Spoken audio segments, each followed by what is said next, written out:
The story begins with a boy named Lloyd standing silently in front of the ruins of his city, his eyes hollow and drained of all hope. An S-ranked witch named Marin finds him there and hugs him from behind while blaming herself for the tragedy and vows never to repeat the same mistakes she made with her first student. From that day forward, she takes Lloyd into her care and begins training him in the ways of magic. Marin starts Lloyd's training with fire magic by demonstrating a simple flame spell and telling him that he won't be getting any dinner unless he figures out how to cast it as well. Lloyd practices diligently for hours, and just before sunset, he finally manages to create a small flame.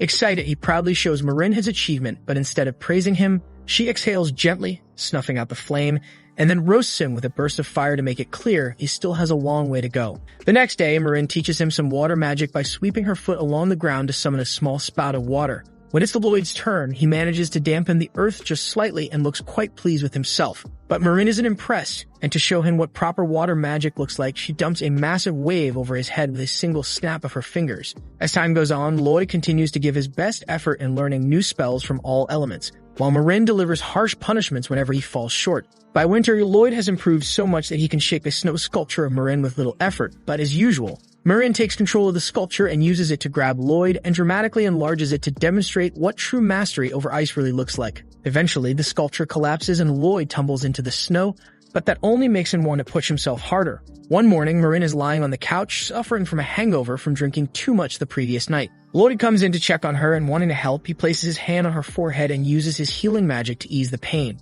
Within seconds, Marin feels better and sits up with a quiet sigh and gives him a warm hug to thank him for the healing. For a moment, Lloyd thinks he's finally made her proud, but she immediately grabs his arm, says it's time to resume his training, and drags him back outside like nothing ever happened. This routine continues for several months until one evening Marin is reading an old book that brings back some painful memories, and just as she's about to put it away, Lloyd knocks on the door to call her for dinner, and the book ends up slipping from her hands and lands in front of Lloyd. Lloyd bends down to pick it up, but the moment his fingers touch it, ancient knowledge floods into his mind and knocks him out cold. Marin quickly rushes to his side and realizes that he has the traits of the Chosen One. After that, she carries him to bed and places a soft kiss on his forehead, casting a gentle spell to keep his power under control. She remembers the pain of what happened before and refuses to let him grow arrogant with his powers like she once did. The following day, Lloyd's training continues, and this time Marin takes him into the forest to practice his white magic, where she explains that it's meant to support others. Lloyd focuses his power on a single fruit and manages to make it ripen and turn juicy,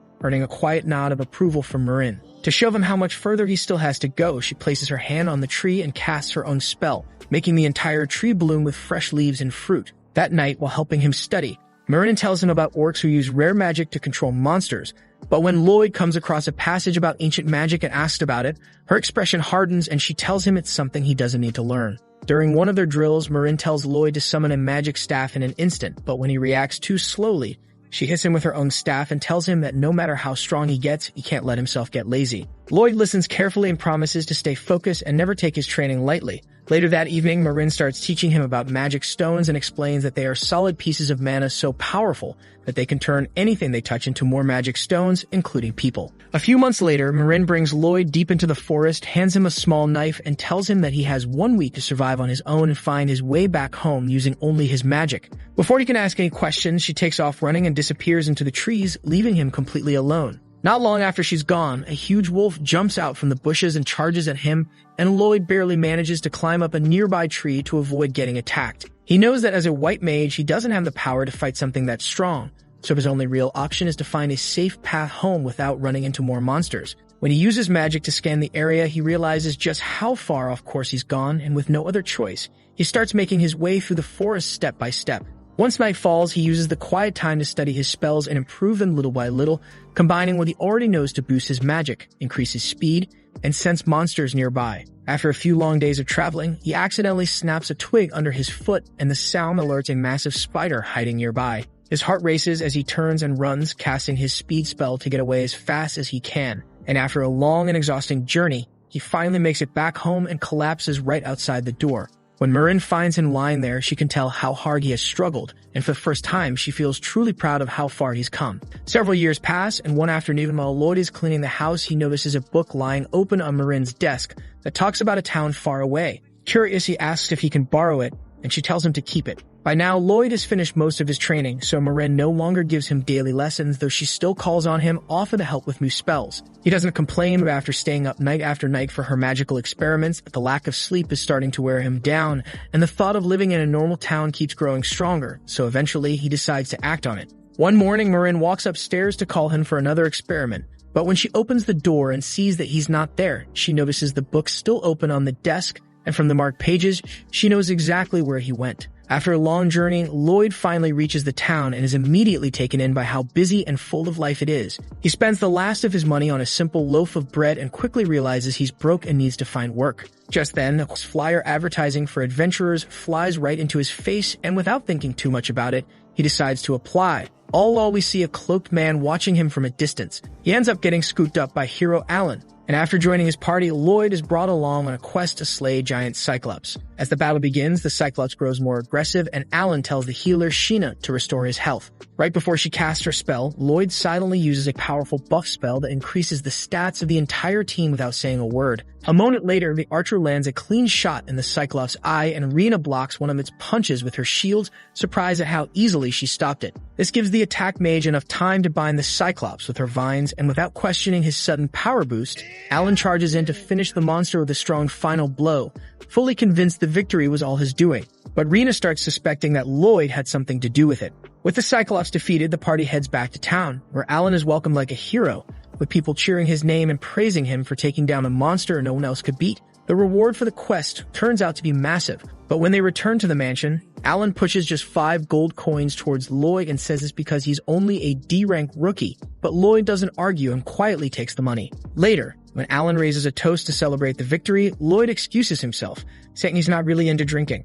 Maya, the red-haired mage, seems offended by his choice to leave, but Alan brushes it off and says it doesn't matter, since they can always find another white mage, and it's not like Lloyd made much of a difference anyway. Later that night, the cloaked man from before arrives at Marin's door, and she immediately recognizes his voice as Will. She invites him in and asks about Lloyd, and he tells her that Lloyd made it to the town safely and has already joined Alan's hero party. Marin thanks him for checking in and says it was time for Lloyd to get some real experience, as long as he doesn't grow overconfident like she once did. Will pauses for a moment, then asks if she still regrets what happened back then. Marin's expression tightens as she remembers the day everything went wrong. She hadn't expected the demon lord to destroy himself just to get his hands on the grimoire, and that single mistake ended in the destruction of the entire village, killing everyone nearby, including herself. But in those final moments, their companion Sybil used forbidden ancient magic to reverse the damage and bring everyone back, though it cost him his life. Ever since that day, Marin hasn't stopped blaming herself. Back in town, Lloyd continues supporting the hero party from the sidelines, quietly casting buffs during battles whenever things start to go south.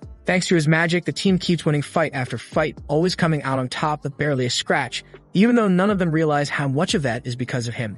During one of their tougher quests, the group finds themselves struggling against a powerful minotaur, and just as it's about to land a heavy blow on Alan, Lloyd uses his magic on Rena, giving her just enough strength to intercept the attack and knock the monster back. That moment gives Sheena time to heal Alan, while the mage traps the minotaur with her vines, letting Alan finish it off in one clean strike. Later that night, Rena is sitting in her room reading a book on defense magic when Alan walks in and asks what she's doing. She explains that lately, monster attacks haven't been hitting her shield as hard as before, and she wants to understand why. Alan laughs and says he's noticed the same thing, but just figured his natural talent was finally showing. Rena, however, points out that he hasn't trained at all, so something doesn't add up.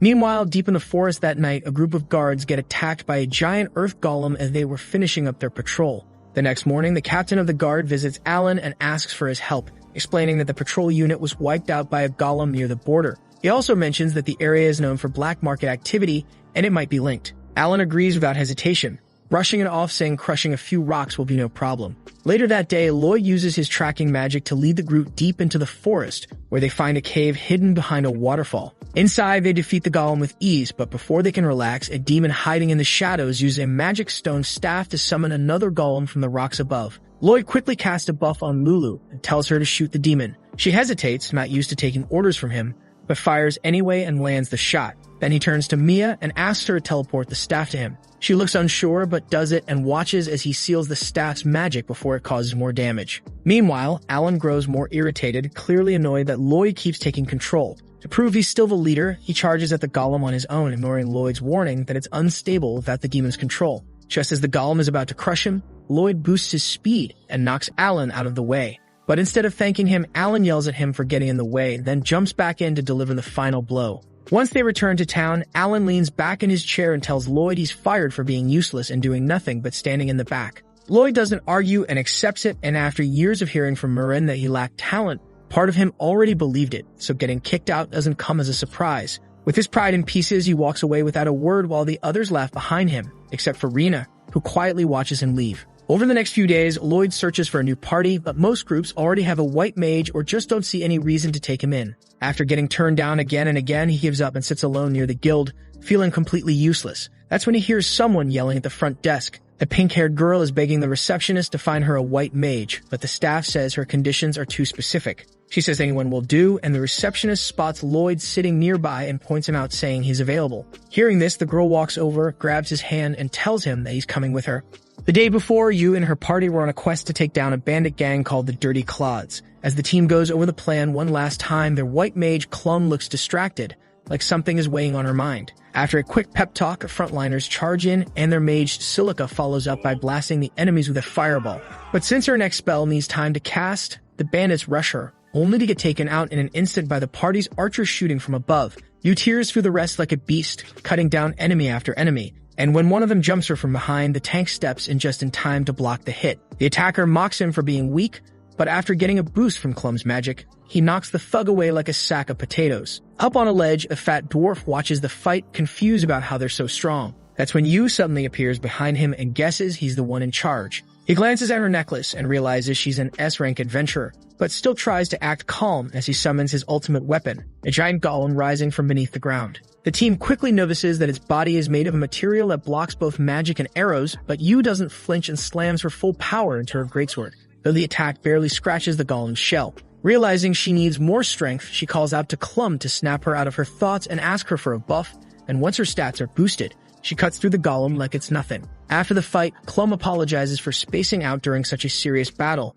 but instead of getting mad, Yu asks how her sister Sylvie is doing. Hearing this, Clum's face turns grim, and she quietly says that she has to leave the party. Around the same time, Lloyd was dragging himself through day 3 of trying to find a new party when Yu spotted him in the guild and pulled him straight to her group without giving him a chance to ask what's going on. When she returns, the others are surprised to see her back so soon, assuming there's no way she found a white mage that quickly. But before anyone can say anything, she points at Lloyd and says he's the one joining their team. The thing is, she never explained any of this to Lloyd, and he just stands there confused. Yu freezes for a second when she realizes she doesn't even know his name, so Lloyd introduces himself to Dagas the tank, Cross the archer, and Scylla the mage. Yu flashes a proud smile and says she's the leader, but Lloyd quietly reminds her that he never agreed to join their party. The others aren't surprised, since this isn't the first time Yu has dragged someone in without warning. Cross says they should probably cancel the quest, since there's no way they can complete it without Clum, and it's not like some random white mage can take her place. Even Silica gently asks Yu to let it go, but Yu refuses and says she's not turning her back on a client who needs help.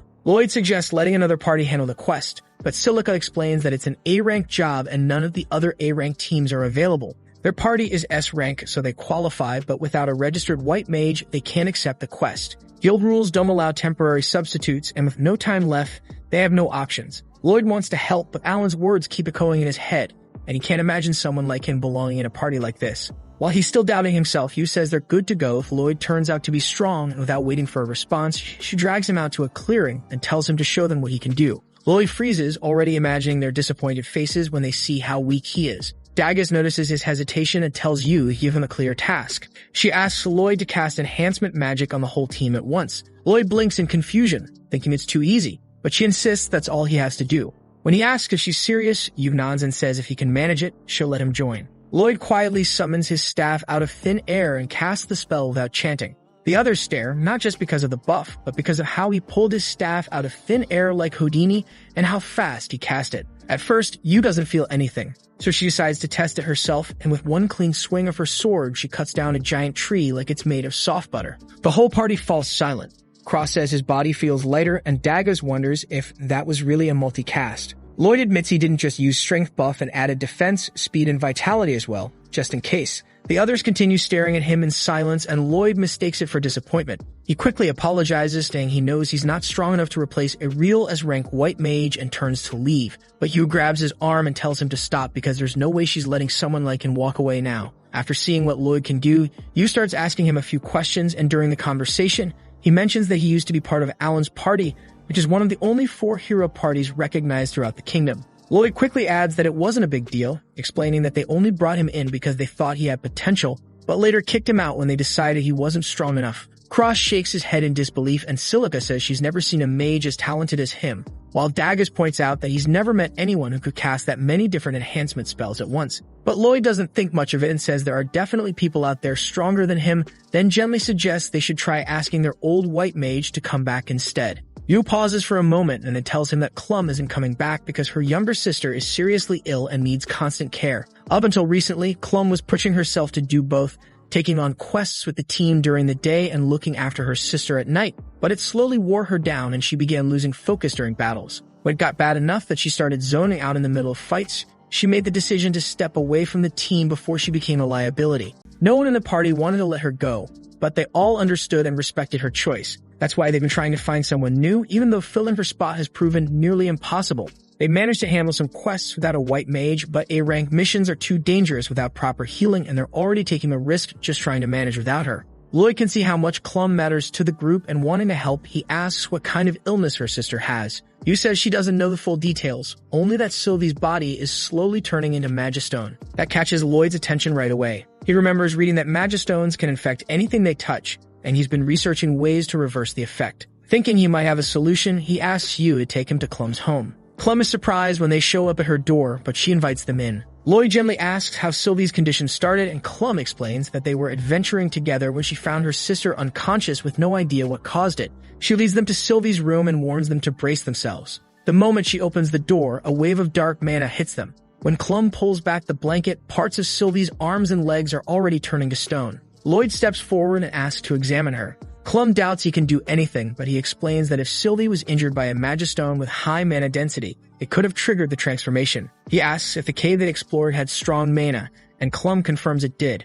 Lloyd then checks her wound and confirms his theory. A Magistone must have entered her body and corrupted her mana. He says he needs to drain the excess energy out of her system while healing her at the same time. Clum is skeptical, but Yu tells her to trust him. Lloyd begins casting. The process is intense, pulling wave after wave of corrupted mana from Sylvie's body while healing her slowly so she doesn't collapse from mana loss. Clum asks what spell he's using since it doesn't look familiar, and Lloyd says it's something he came up with on his own. It's not efficient, but it lets him burn off the extra mana while healing at the same time. As the minutes pass, Sylvie's body starts to return to normal. The stone-like surface fades away and her mana stabilizes. When the spell ends, Lloyd falls to his knees from exhaustion, but it worked. Sylvie opens her eyes for the first time in years, and Clum breaks down in tears as she finally sees her sister awake and alive. As the sun begins to set, Clum thanks Lloyd for everything and tells Yu she's choosing to stay by her sister's side rather than rejoin the party. Though Yu looks a little down, she respects the decision. As they part ways, Clum smiles at Lloyd and says she's glad her old friends now have someone as dependable as him.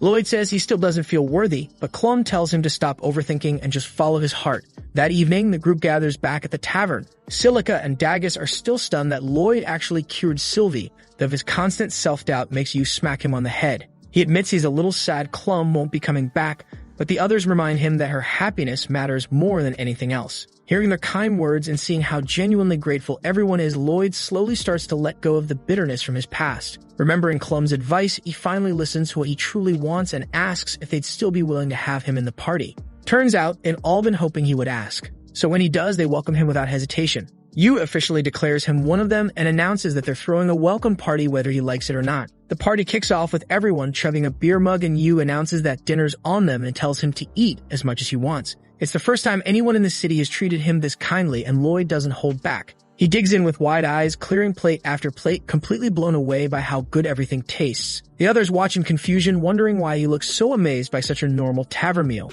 To them, it's nothing special. But for Lloyd, the flavors are incredible, and it makes him wonder if everything he ate growing up was just bad. When they ask what kind of food he used to eat, Lloyd says it was mostly forest herbs and mushrooms, with the occasional monster meat when he managed to catch something. Sadly, his master's cooking wasn't much better than the ingredients. Yu laughs and asks what his master was like, since anyone who taught him magic that strong must have been impressive. Silica asks if she was a white mage too, Lloyd admits he never really thought to ask. From what he remembers, she was more of a combat mage, always blowing things up during her experiments. Silica is surprised someone like that could have even taught Lloyd support magic, especially since his master isn't a white mage. She wonders aloud if it must have been amazing to be her student, but Lloyd shuts that idea down right away. Just thinking about those memories sends a chill down his spine as flashes of brutal training sessions fill his head. Cross jokes that his master sounds like a pretty intense teacher, but Lloyd insists she had a soft side too, remembering the rare moments when she hugged him without setting him on fire.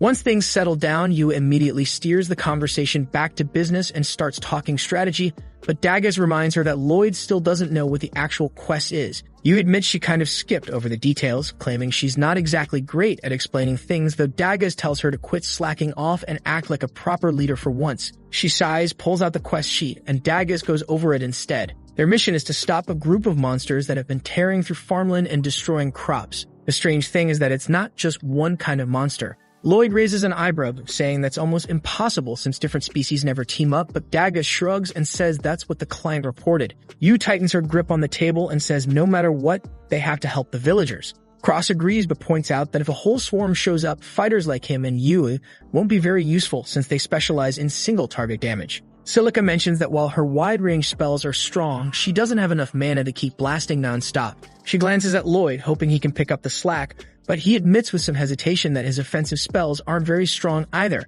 Daggers nods and lays out a plan. He and Yua will draw the monsters together into one big group, and Silica will take them out in one huge blast. Meanwhile, Lloyd and Cross will hang back to provide support and cover. Just picturing herself going all out with Lloyd's buffs already has Silica fired up, but Lloyd asks her not to expect too much. He reminds them that his last party dropped him for being weak. Yu tells him not to let that hold him back, and Cross says he'd rather have someone who's honest about their limits than a cocky guy who gets in over his head. That gives Lloyd a little confidence boost. As the group wraps up the meeting by roasting Yu like usual, they all get ready to head back. Lloyd quietly walks off in a different direction, but Daggers notices and calls out, asking why he's not coming to the inn. Lloyd awkwardly explains that he doesn't have the money and he's actually been sleeping outside the last few nights. Daggers doesn't say anything at first, that tosses him a small pouch of coins and tells him they'll just take it out of his future pay. Lloyd thanks him and promises to do his best. Daggers gives him a grin and says he's looking forward to seeing what the new guy can do. The next morning, Yu wakes up late as usual and finds the whole gang already outside.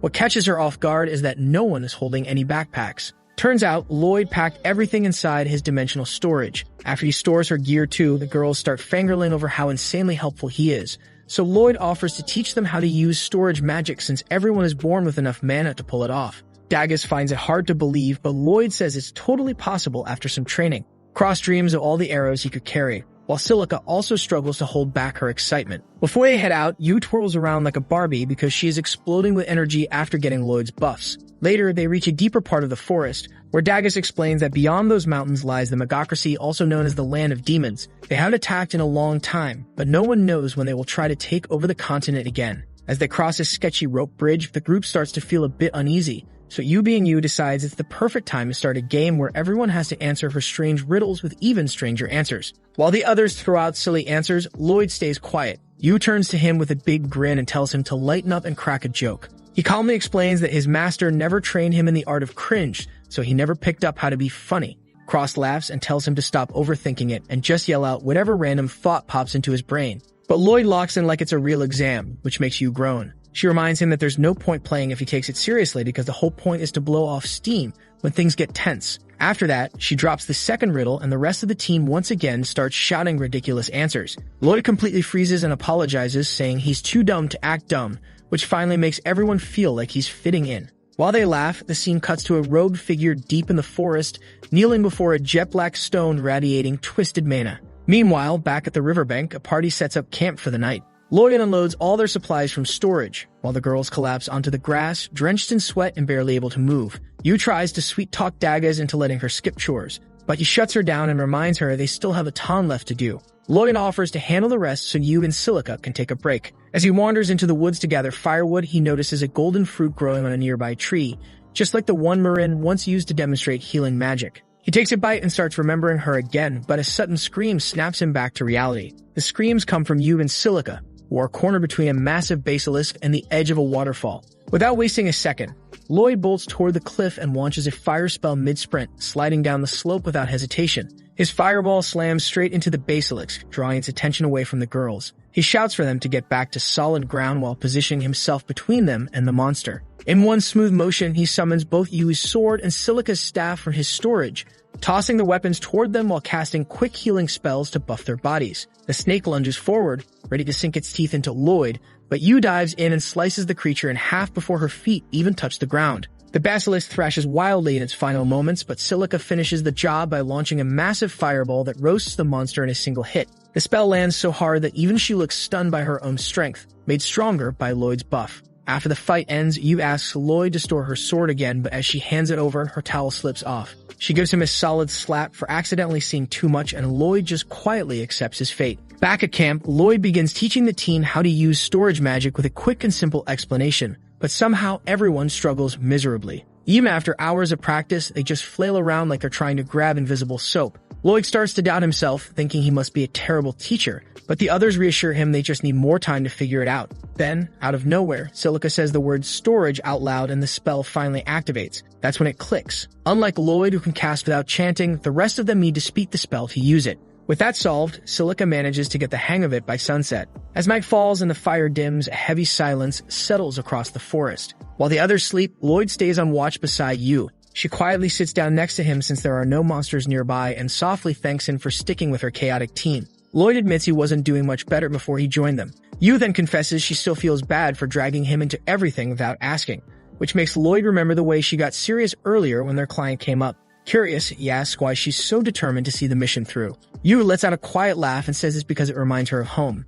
She tells him that when she was a kid, a monster horde wiped out her entire village, and she was the only one who survived. The memory still haunts her, and seeing another remote village on the verge of collapse stirred up those old feelings. Since the town is cut off from the rest of the region, if their fields are destroyed, they'll run out of food and have no way to get help. She doesn't want to let that happen to anyone else. Before she can say more, Lloyd suddenly tenses. He senses something drawing near and immediately tells Yu to wake the others. They step out from the camp and soon spot it. A group of powlurks crawling through the underbrush, just like the quest mentioned. While trying to figure out where the insects are headed, Lloyd's eyes catch a second swarm heading directly toward them. He signals the others to quietly fall back, but of course, Yu steps on a dry stick that snaps louder than thunder. The sound echoes through the trees, and the three closest powlurks whip around on the spot.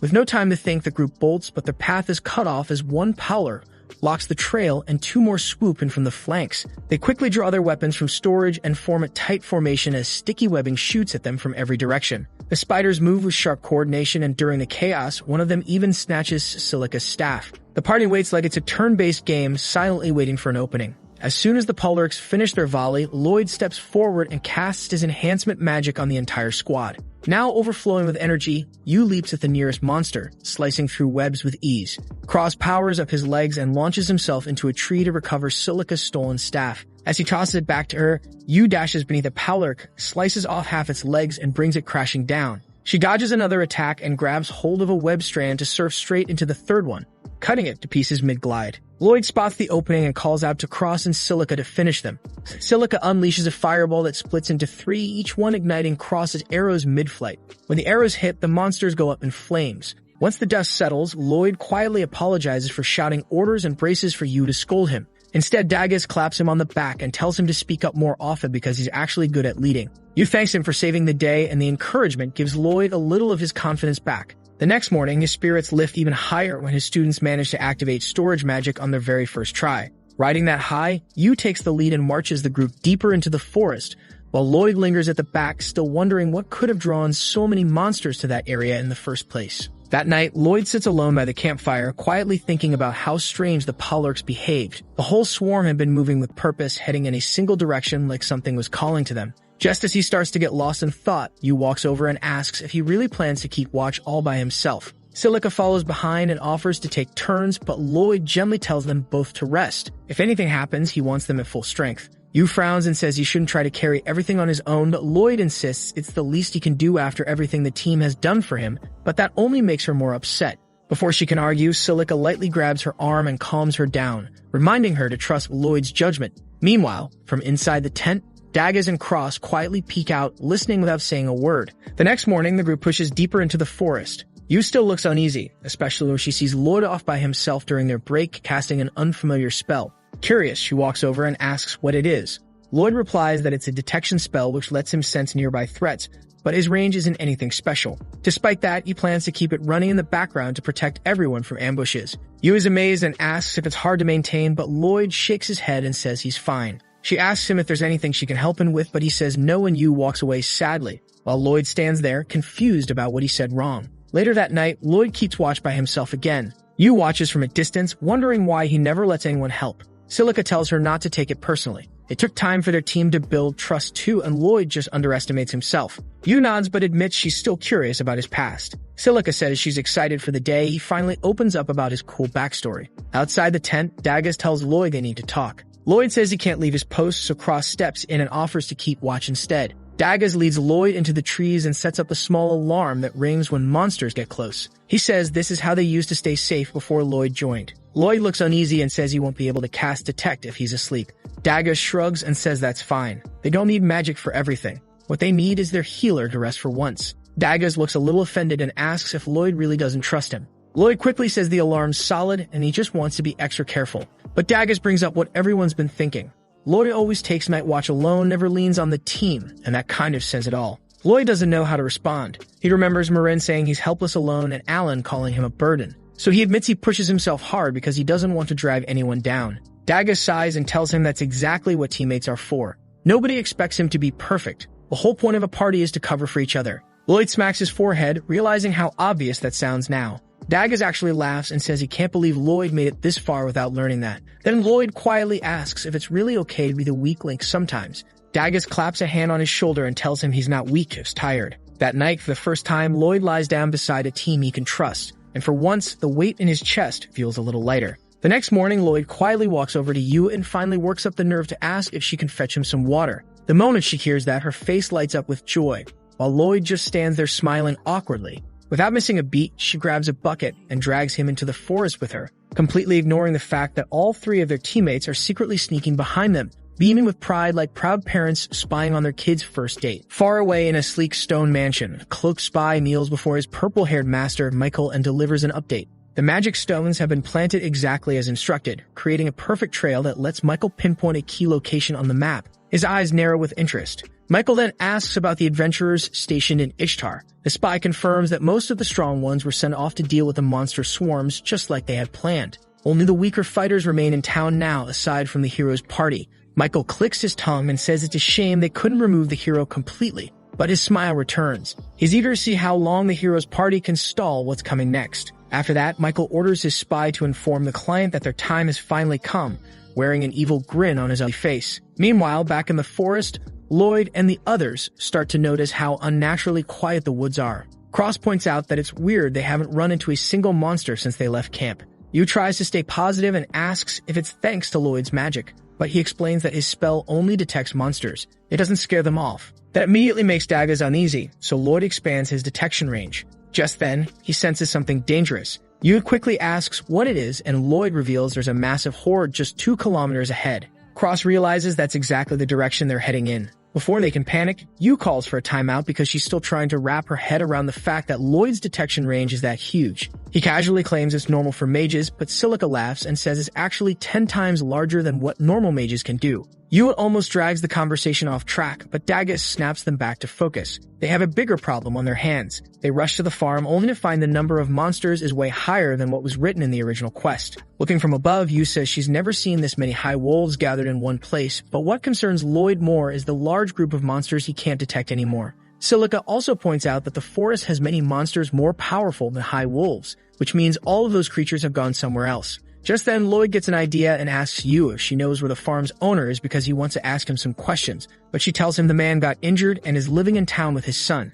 Just then, Cross spots something in the swarm and tells everyone he sees a strange stone in the field, but Silica and Yu don't see anything. Hearing that, Lloyd casts a spell to zoom in and also spots a huge big black rock. After Yu begs him to use the spell on her too, he casts it on everyone, and they all get chills after watching the creepy aura coming from it, which Lloyd thinks is dark magic. Looking closer, he confirms it's orc magic, which is a rare power that some orcs use to control monsters. Then Lloyd senses something and uses his detection magic again, only to discover that another massive horde of monsters is heading straight toward them. This time, there are thousands of them. It hits him that the magic stone was planted on purpose to attract the swarm, and he starts to think it's suspicious that someone would go through such an indirect method just to wipe out adventurers. Cross, feeling hopeless, suggests they run for it, but Yu snaps and refuses to abandon the farm. Cross fires back and asks if she seriously thinks they can handle 1,000 monsters, which makes her go quiet. Daggers and Silica also point out that even if they wanted to run, it's already too late. That's when Lloyd finally speaks up with confidence and says he has a plan. The first step is destroying the magic stone. He looks at Cross and asks if he can hit the target from this distance. Cross says he won't miss, though he's not sure the stone will break, and that's good enough for Lloyd. With no time to waste, Cross locks in on the crystal, while Lloyd begins chanting every enhancement spell he knows, buffing both the archer and his weapon. The moment Cross fires, the arrow glows with power and shatters the stone in a single hit. Cross is stunned by how powerful the shot felt, and Lloyd explains that he cast his magic on both the archer and the arrow to boost its impact. Lloyd's clever thinking leaves the whole team shaking, but he shrugs it off and says all he really did was use a few support spells. So the real hero is Cross for destroying the magic stone like an American school. After that, Yu notices the wolves are now turning on each other, and Lloyd explains that their instincts came back just like he planned. His tactics amaze Yu again, but he warns her that the monster horde is still charging straight toward them, even without the stone controlling them. With no time to waste, the group takes position outside the forest and braces for the onslaught. Spiders, wolves, and all kinds of nasty creatures come stampeding out of the woods, and even as Silica and Yu start to panic, Lloyd calmly tells everyone to wait until he gives the signal. They clench their jaws and hold their ground right up to the final moment. Just as the monsters lunge towards Silica, Lloyd calls out, and she swings her staff, summoning a fire tornado that vaporizes everything in its path. Watching in awe, Yu asks what Lloyd did to her magic, and he casually says he just boosted her power and made her casting more efficient. He then turns to Silica and asks if she has enough mana left. She nods and says she can still fire off 5 more spells. Lloyd tells her to switch to wind magic next, and rushes over to Cross, who's been waiting for his turn now that the whole area is cloaked in thick smoke from the fire. Using telepathy to link their minds, Lloyd begins feeding Cross the exact positions of every flying monster hidden in the smoke. Now that he can see the flying monsters clearly, Cross starts shooting them down one by one with ease. Lloyd quickly runs back to Silica to finish the final step of his plan, but she tells him she's completely out of mana. Without hesitation, he takes her hand and transfers all of his remaining energy into her. With the boost, Silica casts a final wind spell that puts out the flames spreading through the forest, but the strain knocks her off her feet. Daggers and Yu both cheer when they see the fire dying down. They praise Silica for her quick thinking and thank Lloyd for coming up with such a smart strategy. Lloyd simply smiles and says he was only doing what he could to support the team. While Daggers and Yu move to clean up the last few monsters, Lloyd finally lets himself rest. Dropping onto his back, he stares up at the sky and reflects on how far he still has to go. Even a single battle like this left him completely worn out. At the same time, a blue-haired demi-human boy hears a girl scream as she gets kidnapped, but he fails to catch up with the demon and yells in frustration. Meanwhile, after Yu and Daggers finish cleaning up, Lloyd shares his theory that the mastermind's real target is the city of Ishtar, and they walk right into his trap. After summoning some magic potions to refill his mana, he explains that the plan was to lure all the top-ranking parties out of Ishtar and keep them busy with monsters outside. Cross argues the city still has the hero and the Knight Order, so it will not fall that easily. Still, Daggers thinks Lloyd has a point, and Cross admits the dark magic stone was suspicious. Hearing that, Yu says they are heading back to the city, so Lloyd stores the potions and pulls out his staff to cast speed buffs on the team. With that, he charges off at high speed, and while Yu yells at him to wait, she and the others quickly realize they can run just as fast. Back at the mansion, Michael is enjoying a drink when the demon kidnapper, who is his client, shows up, clearly annoyed when Michael calls him that. Michael smirks and says that Gulist of the 4 Heavenly Kings doesn't exactly have a good ring to it. Ignoring that, Gulist informs him that their forces are closing in on Ishtar and everything is going as planned. Michael grins and says their win is basically guaranteed thanks to the girl, and Gulist agrees they need to keep her on their side no matter what. With a slight grin, Michael says she is key to the whole plan, and Gulist chooses to trust the man known as the Demon Lord's right-hand man, even if he does not fully get what he is scheming. Michael replies that he will gladly keep helping as long as he gets paid. With that, Gulist walks off, and Michael heads down to the girl chained up in the dark basement. Like always, he tells her to lend him her power while keeping potions ready to power her magic, and a music player powered by a dark magic stone starts playing, probably to control her mind. Meanwhile, in the forest, Lloyd and the party sprint a long distance before getting tired, so they stop and set up camp to recover their strength. Cross says they are close to the city, And after drinking potions, Silica wonders if Lloyd is pushing himself too hard since buff spells burn from a lot of mana. Hearing that, Lloyd agrees but says that even though it is too draining to use non-stop, he figured out a way to cast it more efficiently. That makes Silica curious how long he has been doing this, so he shares that back when his master dropped him in the mountains to find his way home alone, he realized he could not survive with healing magic alone. That is why he had to use enhancement magic all the time to survive. Hearing that, Yu thinks he's gone through some really tough training, but Lloyd just sighs and thinks it is a common method. It was quite effective. Still, Yu tells him there's no way that is normal, and when Silica agrees that it's quite unusual, he is surprised to learn that even his training was special, but that makes sense since he lacked talent as a boy with special needs. After that, he tells the girls he will work harder to keep up with S-rankers like them and become helpful, making Yu concerned he is underestimating himself again. After the short break, Lloyd casts speed enhancement on everyone once again, but Yu asks him why he is still, and he explains he is being cautious to spot any danger nearby with his detection magic. Then they all run through the tall grass, and the guards patrolling outside the city are confused, seeing birds suddenly fly away from the forest because something fast is approaching. While Lloyd and the others blaze through, Silica is impressed by Lloyd's amazing ability again, and Yu is happy she can run 10 times faster, and she is still not out of breath. However, Lloyd suddenly stops and causes everyone to crash into him one by one. Cross asks him what's wrong, and he explains that he picked up something other than monsters with detection. Silica thinks it might be hunters, but says he has a bad feeling about it. So he tells everyone to go to the city and promises to catch up after he checks it out. Hearing that, Yu is adamant that everyone will come along, even though he says he is only going to investigate. But she is worried that Lloyd can't fight back if there are powerful monsters, leaving him no choice but to agree. Silica and Cross say they are a party, and party members always help each other. At the same time, 4 cultists stand around a green orb on the table and pray to something evil while holding hands together. Outside, Lloyd brings everyone to the cabin where he picked up the signal of a demon and someone along with them. Yu is shocked when he says demon, and he remembers when Dagas told him that the magic nation of demons has been silent for a long time, so they might be planning something sinister. Then he remembers the well-known fact that demons should be banned from entering the 3 major nations, and Yui is curious why he doesn't remember the time demons waged war on the 3 nations. That's when Lloyd admits he has no memories from childhood, and by the time his master found him, the war was already over. Silica figures out he might be a war orphan, and Yu feels bad for bringing it up. However, Lloyd tells her not to worry and focuses on the cabin, where something fishy is happening. Cross says they should report this to the city guards when they get back, but Lloyd wants to find out more before they do that. Even though it is risky, he says he can sense the same kind of power coming from inside as the magic stone from earlier, which could mean the demons are behind the monster attacks, and maybe even the city invasion. That makes taking the risk to investigate feel even more important, and Yu agrees that they cannot just head back now because it is their duty to stop the demons before they slip away while everyone is focused on defending the city. Just then, the others silently stare at her because it has been a long time since she acted like a real leader. With that said, they slowly approach the cabin and sneak around to a window, but it looks like nobody is inside. Seeing that, Lloyd activates detection again and notices the targets are underground. After he leads them to the right spot, Daga says they need to find the way down. Cross simply asks Silica if she can use earth magic. So while the demons blindly continue praying below, Lloyd casts enhancements on the party and Silica casts Sand Pit, which causes the ceiling of the underground room to collapse on the Shady group.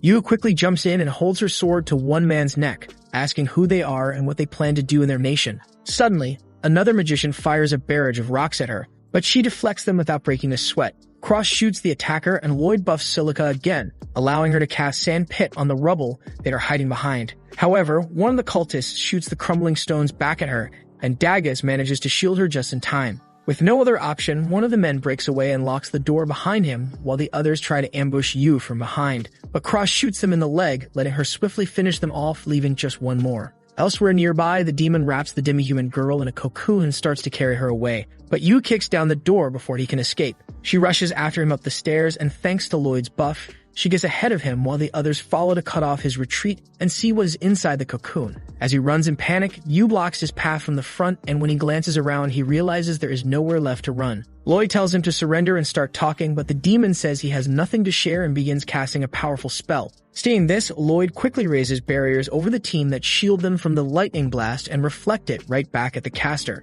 After that, the man drops the cocoon, and Lloyd notes that the girl inside appears to be an orc, Back inside the cabin, Yu feels frustrated that they could not get any useful info from the demon, and when Daggers wonders if the girl might know something, Silica points out that she is probably from the Forest Empire, so it is unlikely she was working with demons. After that, Lloyd tries healing her, and the girls are amazed again by how strong his healing magic is, so he mentions that he made this modified version himself. Watching Silica stare in shock, he explains that Marin used to modify spells like that all the time. Before long, the girl slowly opens her eyes and Yu quickly rushes over and starts flooding her with questions, leaving the girl too confused about what to answer. After a while, the girl says her name is Kureha, and when Yu asks why the demons captured her, Kureha hesitates. So Lloyd steps in and explains that they are adventurers sent to protect a farm from monsters, and that was where he sensed orc magic. Then he looks her in the eyes and tells her he heard that orcs can use magic to control monsters, and asks if the power he sensed came from her. Kureha confirms it without hesitation. Meanwhile, the city guards discover a large magic stone deep in the forest, and the moment one of them touches it, dozens of glowing monster eyes appear in the surrounding bushes. While the first guard is attacked and devoured by the monsters, the second barely escapes with a pack of wolves chasing right behind him. Back at the cabin, Lloyd asks Kureha again if she can really control monsters, and her answer worries him that such dangerous magic actually exists, and it has fallen into the wrong hands. When he asks if the demons were forcing her to use it, she nods, which confirms the plan that the demons wanted to use Kureha's power to create a monster army and take over Ishtar, giving them the perfect base to expand across the continent. Hearing that, Yu starts to wonder if they are already too late, but Lloyd refuses to give up hope. On the way back, he apologizes to Kureha for dragging her along, but she says she is just glad to finally be free from the prison. As they rest on a hill overlooking the city, Lloyd uses detection again and senses a massive horde of monsters heading toward Ishtar. But that is not all. He also detects a huge army following behind them, so when Yu asks for a plan, he turns to Kureha and asks if she can help warn the city. Seeing that, everyone feels proud that Lloyd is finally learning how to rely on his team. With that, he casts enhancement on the party, and they all sprint toward Ishtar as fast as they can. Meanwhile, back in the kingdom, Alan is furious that all of the new mages applying to the hero's party are complete trash, because they cannot even use basic storage magic like Lloyd, and the girls agree they can barely cast 2 spells at the same time. After Alan scoffs that they are all useless, Lena suggests that maybe Lloyd was special, but the hero laughs out loud, thinking that is impossible. With that said, Lulu asks what they should do just as a knight barges into the room to inform the hero that patrol guards have warned them about an army of over 10,000 monsters advancing toward Ishtar. Hearing this, everyone is shocked, but Alan smugly assures the knight it is time for him to show why he is called a hero. After the knight leaves, Sheena quietly asks if he is sure, only for Alan to brag he has been wanting to show off his power for a long time, leaving the girls seriously concerned. Back in the forest, Alan and Kureha find the second unit of the monster army, and he realizes that this force might be even bigger than the one attacking Ishtar at the moment. The city stands no chance if both armies attack from 2 sides, so sending the others to report back was the right call, and it is now up to him to eliminate the monsters. Hearing that, Kureha feels bad for the monsters and asks if they can do it without hurting them, explaining they are forcibly mind-controlled by the demons through her magic, and she does not want innocent creatures to get hurt anymore. Lloyd is surprised by how much she cares for the monsters, and he agrees to find a solution with the least possible casualties. Then he asks if her magic can send them back where they belong, but she says their numbers are too large, though she thinks it might be possible with his support magic. After that, she begins casting her spell while Lloyd gets ready as well, but Kureha suddenly stops, saying her magic has been disrupted by something in the forest. On the other hand, Alan insults all of the adventurers gathered at the guild to defend the city by calling them weak, then jokes they might be useful as pawns and warns them not to get in his way, causing one man to get angry until his friend holds him back while Alan calls him dumb again to mess with him. Just then, the branch manager shows up and reminds everyone that the real enemy is the monsters, so they do not have time for infighting, and Alan gets up to announce his genius plan. First, all of the mages have to go full out from the start and blast at least 10 monsters each, then the hero, and the attackers will hold off the horde until the mages can recharge their magic power, and he believes that if they repeat this process, the monsters will be wiped out in no time, though the doubtful looks on everyone's faces says otherwise. Alan asks what their problem is, and one of the mages speaks up that her magic is not nearly that powerful, while the others admit that their strongest spell can only take out a single monster at most. That makes Alan furious as he yells as the least they can do. But right then, Mia speaks up as well to say that her magic power became much weaker a little while ago. Alan is completely shocked upon hearing that and demands to know why she did not mention it earlier, but Mia reveals that all the girls have been struggling with their magic since then. When he asks when it started, Lulu guesses it happened around the time Lloyd left, and Alan immediately blames the girls for tricking him. But Lena fires back and blames him instead for being too busy playing hero and never showing up for training. Everyone is outraged to hear that the hero has been slacking, making him angry, but Lena criticizes him again, which causes him to lose it and throw a punch at her with full power. But Lena effortlessly stops it and calmly advises him to quit his job already. After looking around and seeing everyone giving him cold stares, Alan storms out, crying as he yells that they are on their own. Lena does not even flinch while the other girls feel bad and chase after him. The adventurers are left dumbfounded that the hero is nothing like the legends claim. Right as they begin thinking they should abandon the city and run for it, Lena grabs their attention to declare she has left the hero's party and then asks them to join her in the coming battle. Her charisma wins them over instantly, but before giving them a plan, she first asks if anyone there knows the white mage named Lloyd. At the same time, Lloyd and Kureha discover the magic stone that is disrupting her spell. When he asks if he simply needs to break it, she agrees but explains that the problem is that there are likely a lot more of them scattered across the area, and she cannot regain full control over the monsters until every single one of them is destroyed. Hearing that, she tells Lloyd she can probably sense their locations if she gets close enough, but the area itself is simply too large for her to cover quickly. That is when Lloyd surprises her with his brilliant idea to use his mind-sharing spell to make her sensing range as large as his broken detection spell. After that, he amazes her again by using his invisibility magic while humbly claiming it is not that good since even a weak hit can dispel it, causing Kureha to seriously doubt if he is even human. After that, the two stealthily sneak up to the first magic stone and neutralize it, which immediately causes all of the monsters nearby to leave.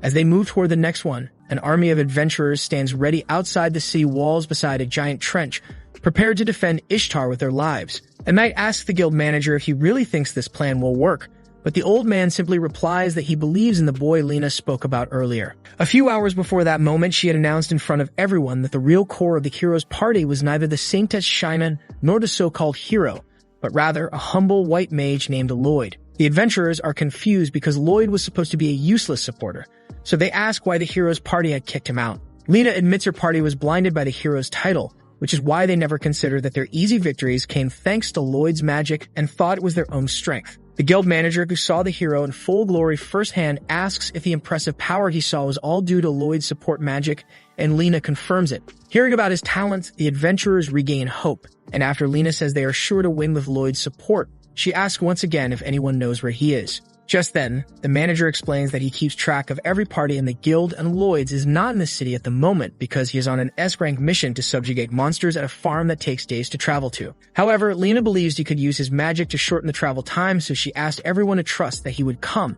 and that is why the manager believes everyone agreed with her plan even though their families' lives depend on it. Just then, the monster horde comes into sight and Lena orders everyone to prepare for battle. First, the archer squad rains arrows on the monsters crossing the trench, while her shield squad pushes them back, allowing the mages to cast fire magic to roast monsters alive, and then use water magic to flush the monsters away while making the trenches even bigger. Later that night in the forest, Yu thinks Ishtar is near and asks if they have any stamina remaining, but Cross, Daggers, and Silica are not tired at all because Lloyd's magic is still in effect. Then Silica mentions Lloyd is still out there fighting non-stop to protect the city, so they cannot afford to take a break either, and with that, Yu's team sets off again. Meanwhile, Lloyd and Kureha reach the last magic stone surrounded by high wolves and blood panthers, but Kureha manages to neutralize the crystal without being detected. Just then, however, the monsters start growling at each other, and Kureha realizes she got careless as blood panthers and high wolves are sworn enemies that would rather fight each other than go home. Right then, the stone is knocked over and the slight impact dispels Lloyd's invisibility spell, making her think she's a gunner. However, Lloyd uses his fireworks to attract all of them toward him. Meanwhile, Lena and the knights fight hard to hold the monsters back, but a knight rushes over to inform her that one of their defense lines is about to be breached. To make things worse, the exhausted knights see another giant horde charging toward them, but before the monsters can strike, a massive fire tornado burns them all to ash in an instant, and everyone cheers that an S-rank party has finally arrived. At the same time, Lloyd blinds the beasts with a flash of light while dodging their attacks using physical enhancement, but he knows he can't last for long.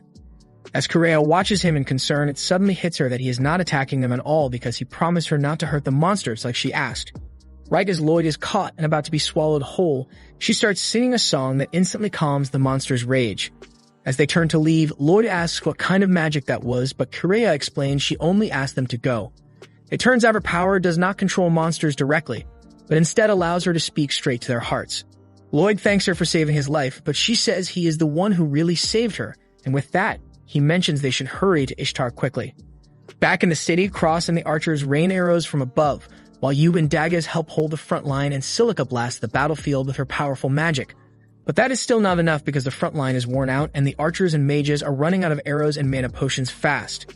While even Cross and Silica start to lose hope, Lena calls out for everyone not to give in, but the knights near her are quickly overwhelmed and a wolf sneaks up to attack her from behind, managing to injure her hand. Before long, the front line is broken and chaos explodes, making everyone's morale crumble. But right then, Kira's song echoes across the battlefield with Lloyd's magic amplifying its range, and the furious monsters suddenly turn around and begin leaving. After Kira finishes, Lloyd becomes worried when she nearly collapses and she says she is only out of energy. He admits her ability to reach so many monsters at once is incredible, but she tells him it would not have been possible without his magic and asks what exactly he did. He explains that he just used some layered support magic and assures Kira that her power is what truly allowed them to save all the monsters. Hearing this, she reveals her real name is Claire. Lloyd tells her that there must be a reason why she hid it, but he will ask her about it later because for now, they have to take care of these golems marching towards the city. Back at his mansion, Michael drinks his wine with confidence, saying the town should be destroyed by now, but his underling barges in to report something urgent and he smirks, thinking his plan succeeded. But the messenger informs him that the monsters all simply went back home, which shocks Michael to the core. At the same time, Lloyd confirms that demons sent the golems, and after he buffs her, the two of them run as fast as possible toward the city through the golems that seem to be enhanced. And to cross the trench, he suddenly grabs her and leaps over with an impressive entry that leaves everyone stunned. Seeing him, Yu and Daggers congratulate him on driving the monsters away, but he reveals Claire was behind it all. Hearing him call her Claire, Yu is confused because her name was Kireha, but she lets it go, thinking she misheard it the first time. Right then, his legs give out, which Silica thinks is because he used his magic way too much, and Daggers tells him to rest a little, but Lloyd refuses to rest until the city is safe. 3 Knights of the Order arrive to greet him, and they are surprised to see a demi-human. Lloyd requests the Knights to take care of her and then thanks Claire for her priceless help, and she thanks him back for saving her. Then the captain smiles as he says Lloyd is their only hope, and Lena tells him Alan wussed out of the battle after a little squabble with her in front of everyone at the guild. That scares Lloyd because real lives are at stake if the hero doesn't protect the city, but Lena angrily says Alan was never a hero.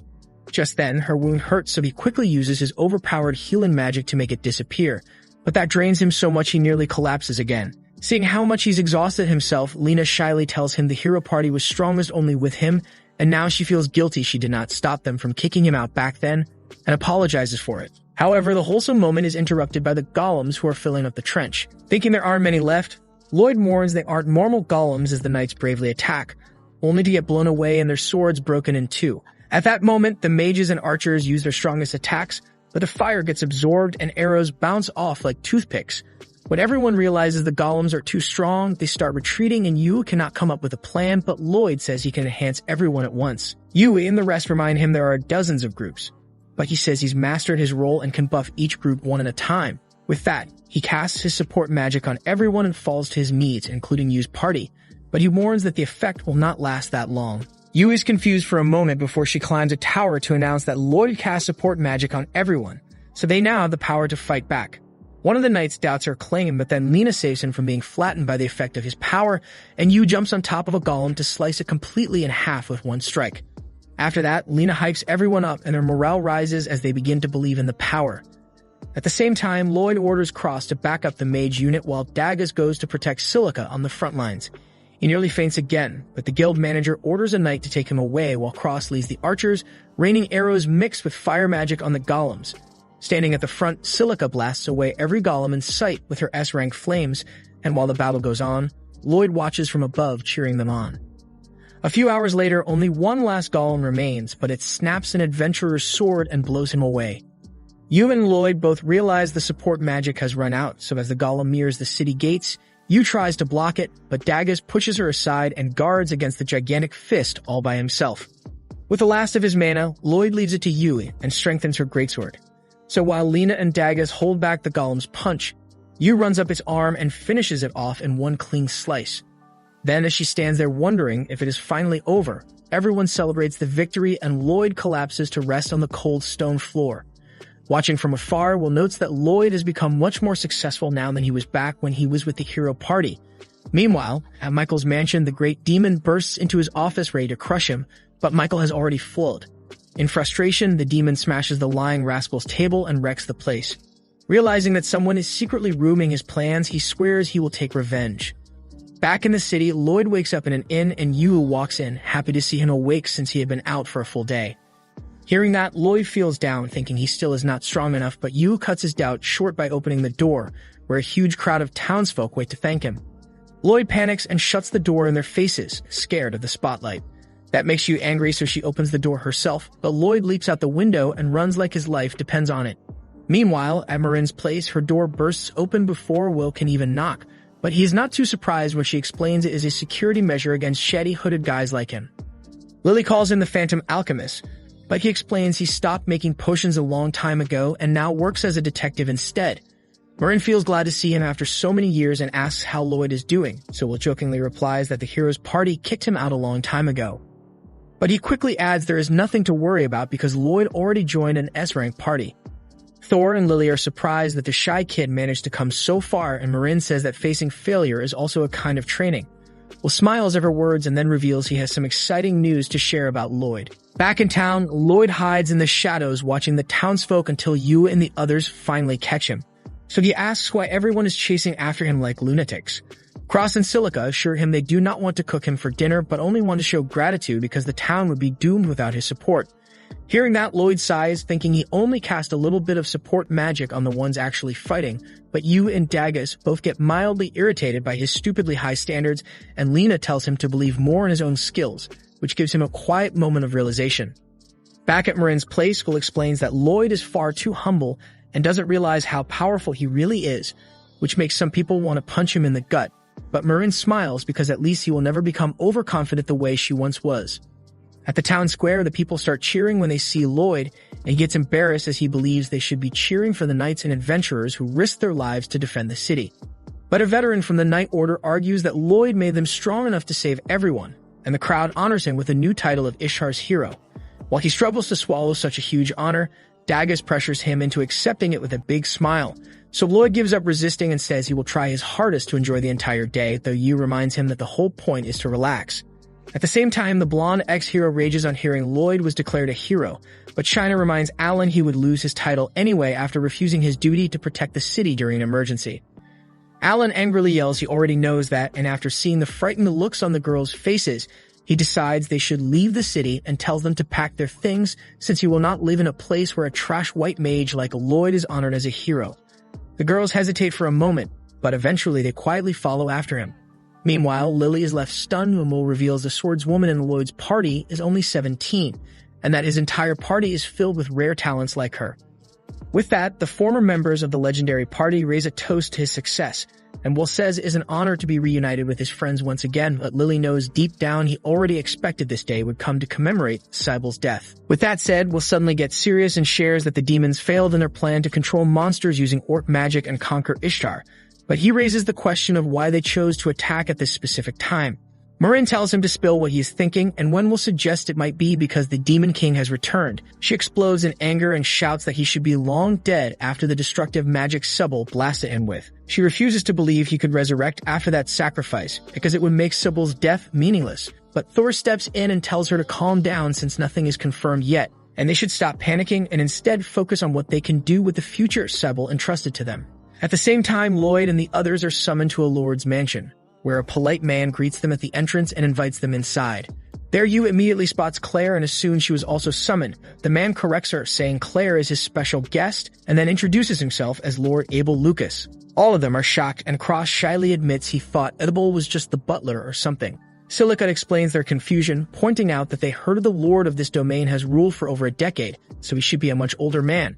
Abel laughs and reveals he has been putting serious effort into his skincare routine to look young, and Lloyd remembers that Marin also looks far too young for her age, making you wonder if beauty magic exists. Abel promises he will gladly teach them youth magic another time, but insists they have far more urgent business to discuss regarding Claire. Meanwhile, in the Forest Empire, a demi-human boy named Syrian stares into the distance and wonders where Claire might be, when a soldier suddenly rushes in and reports that they have finally found a lead on her. Back at Abel's mansion, Lloyd is stunned to hear that Claire is the Forest Empire's second princess, and she shyly admits that was the reason she kept her real name hidden until now.